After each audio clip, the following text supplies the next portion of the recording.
Hello and welcome to Happy Cells and Souls. My name is Julie Powers, and I am a business partner with the Juice Plus company, and I'm a Zumba instructor. And my mission in life is to help people understand that life is better when they're dancing through it, and I want to inspire healthy living around the world. But my expanded mission is to create better health at the cellular level and more joy at the cellular level. And I believe that we just get one body while we're here on earth, and we need to take care of it. And we're also supposed to be happy and joyful while we're here. And so I want to do things that make life happier. And one of those things is having conversations with really interesting people, and especially those people who have impacted the world in a way that brings joy and happiness into other people's lives. And so I've had this really, I don't know, amazing opportunity to meet so many different people from all different walks of life.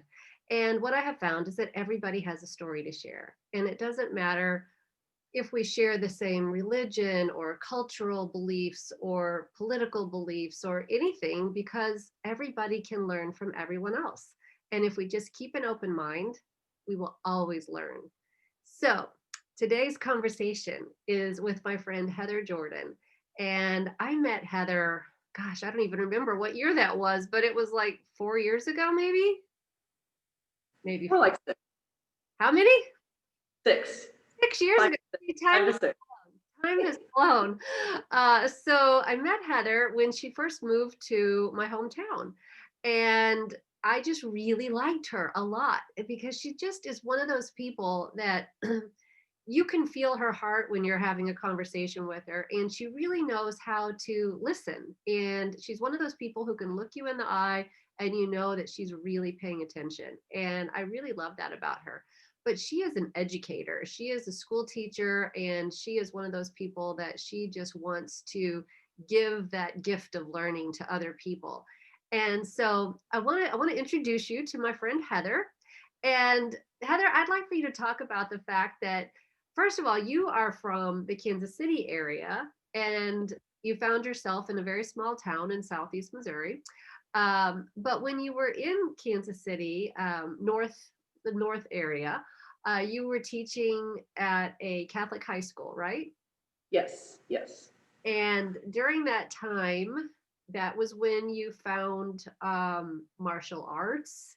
And tell me the story. Tell me the story, because I might get it wrong if I even start to go down that road. Well, first, thanks for having me on, Julie. It actually goes back to Mizzou, which is also your alma mater, I believe. Yes, Yes. Tigers. Uh, but the year after I graduated, I stayed in Columbia for an internship, and I had been introduced to a martial arts instructor. I had taken a women's self-defense class that was actually offered through the university my freshman year, and I continued to help the instructor all my semesters there at Mizzou. And that's where I met my first martial arts instructor and began training the summer after I graduated, and that was 1999. And so even before I ever thought of becoming a teacher, I became a martial arts instructor and became a martial artist, and then became a martial arts instructor. Once I moved back to Kansas City after my internship year, I took my martial arts training with me and opened up my first school. And then it was only a year or so later, after working in my what I thought was my dream field of public relations, I came upon teaching as a career and taught at St. Pius X High School for 11 years and continued running my own martial arts school in that whole time. And so was that when okay, so, there's Bruce Lee, there's Jackie Chan, there's Karate Kid, and there's Heather Jordan. Uh, so is that when you were introduced to what you were telling me is called Youn Wha Ryu martial arts? Is that when you started with that? Or Yes, that was in 1999. okay, so Yes. there's like all different types of martial arts. People know karate and they know Tai Chi. But can you maybe tell us just a little bit about why you got started with that particular study of martial arts? Sure. So, like I said, I had been introduced to my first instructor, who's actually his hometown is Fredericktown, and met he and two female martial artists had come in for a demonstration. And I thought, oh, this is what I've been looking for. And so I started with them. And Youn Wha Ryu is actually a system that was developed by a man named Grandmaster Man Hee Han. And it is rooted in Taekwondo, but we also train in karate, hapkido, judo, jujitsu, kung fu. And I know there's always one that I'm missing, but our training kind of encompasses all of those styles, kind of a hodgepodge of those. So that's how I got started. And yeah, like I said, my instructor was from Fredericktown originally. So the very first Youn Wha Ryu school in the state of Missouri started here in Farmington. And that happens to be where you're sitting right now? Yes, yes, it is. Not in this same building. No, different building. Farmington Martial Arts was actually started by the Jordan family, right? Yes. And yes. so really martial arts builds not only confidence, strength, flexibility, patience, an awareness of self and your surroundings, but it also builds marriages, because Yes. that's how you met your husband. And you ended up, you already knew him from when you had your school in Kansas City, but you were able to come to Farmington, and now you've been involved with Farmington Martial Arts for the whole time you've been here. But you and your husband just recently purchased the business, and so now Yes. you have a school again, and Yes. which is great. So tell me, what is it about being able to be the actual business owner on that end of it? What do you see as the pluses of having your own martial arts school? Since you had one before, you didn't have one, and now here you have it again. Well, I guess one of the things, I tease people all the time that I get to be my brother-in-law's boss. Um, and he's always been one of my instructors. It's always been, levels above me. But He used to be your boss because he used to own the business. exactly. So Exactly. turnabout is play, right? But it gives me a chance to kind of put my own stamp on things. And my brother-in-law and I feel like we work very well together. And so while his focus is on the training, my husband is very business minded. And so with me kind of dabbling in both business and, the martial arts, I'm kind of a good mix between the two of them. So it truly is a family business. But my background is in public relations, and so I'm really looking forward to, trying to get the word out there. And even though we've been around for years, students come and go, and we're always looking for a new crop of students to come in and try one of our programs. And so I think I'm most looking forward to that, to promoting the school. And you have a black belt in Youn Wha Ryu. That is a tongue twister. It is. So you have a lot of students that have achieved very high levels in different methods. So what does it take for a student to be able to progress? And I'm sure that there are some people, and you have students of all ages there. Yeah. And so what I love about what you guys do is, because it's family owned and it's small town, and it's not just this big corporate business that's out there just, cranking through students. You want to start with them and teach them something and really form these relationships. And I know that there are some students that have left and have gone off to college, and they've taught classes because they, took from you guys. So tell me about the evolution of that and the age ranges of the students that you have. So we typically start at age 5. We like our students to at least have had some sort of structure, whether that's in a preschool or a kindergarten setting, because they at least know somewhat how to pay attention. Right. That's always a tricky thing when you're working with little ones. Yes, yes. And then our oldest student, I think he reminds me of his age all the time.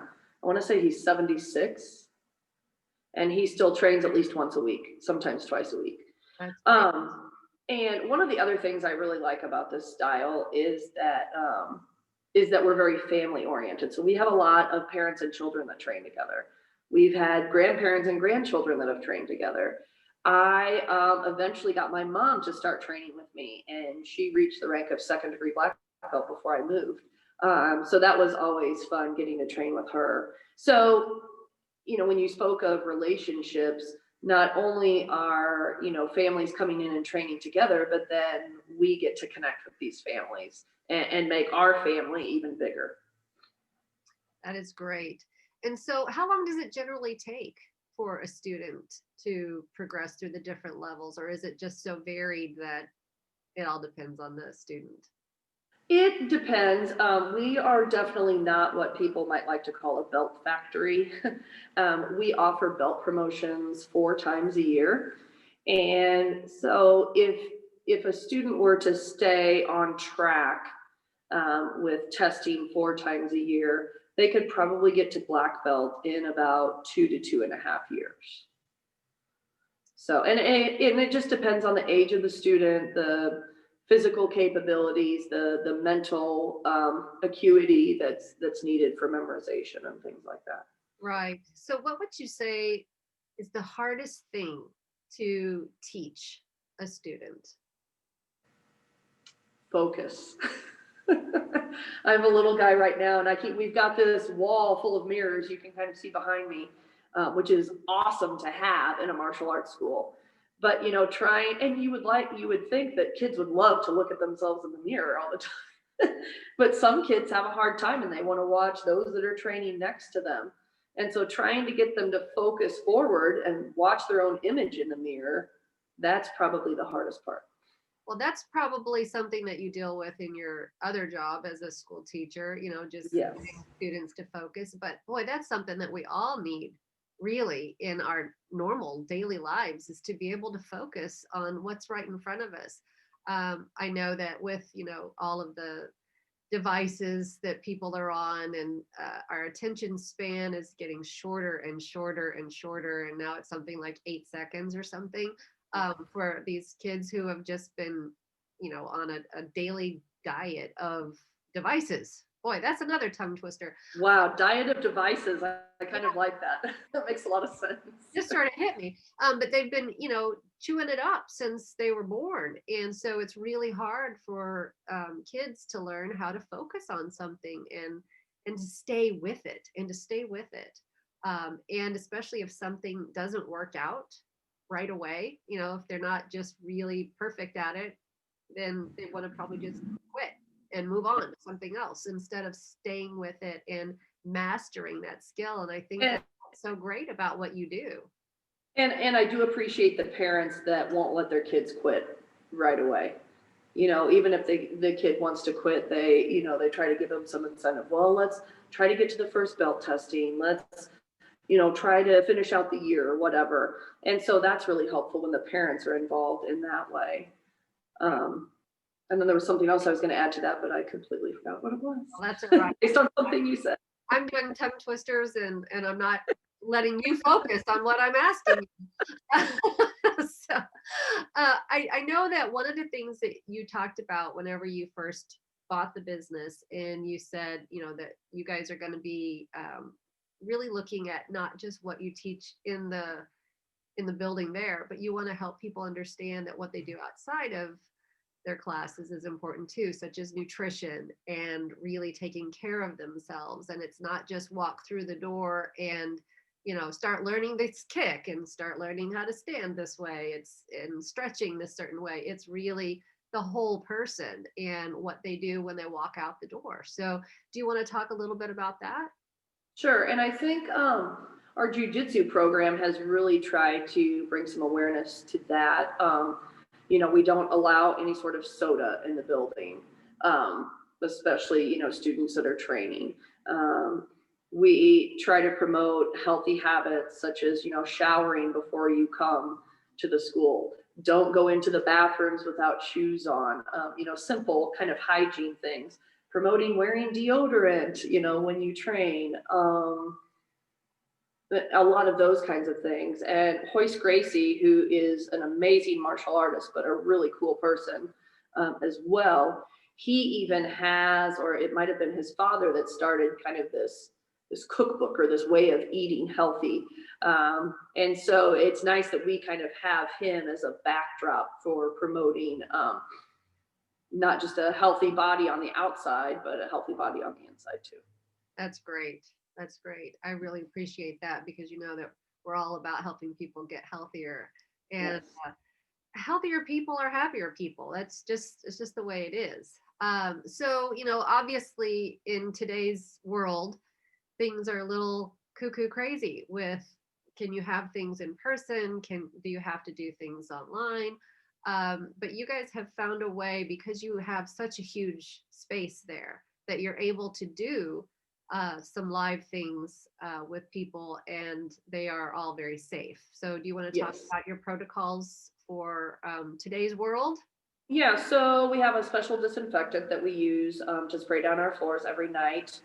We spray our railings, our spectator chairs, um, bathroom faucets, water fountain, that sort of thing. We practice a lot of social distancing. We have the tape starting to come up, but we put it down in place, I think, over the summer. And so we have tape marks every 6 to 7 feet to try to, keep students, sort of away from one another. Over the summer, we did have to close down for a bit beginning of the summer. And so we were able to offer some Zoom classes online. And while they weren't as, greatly attended as the ones in person are, they were a way for us to continue teaching and to continue training. Right, And right. students are allowed, I mean, we don't prevent students from wearing masks. We don't make students wear masks. It's really up to them and their comfort level. So we do have some students that wear masks. Okay.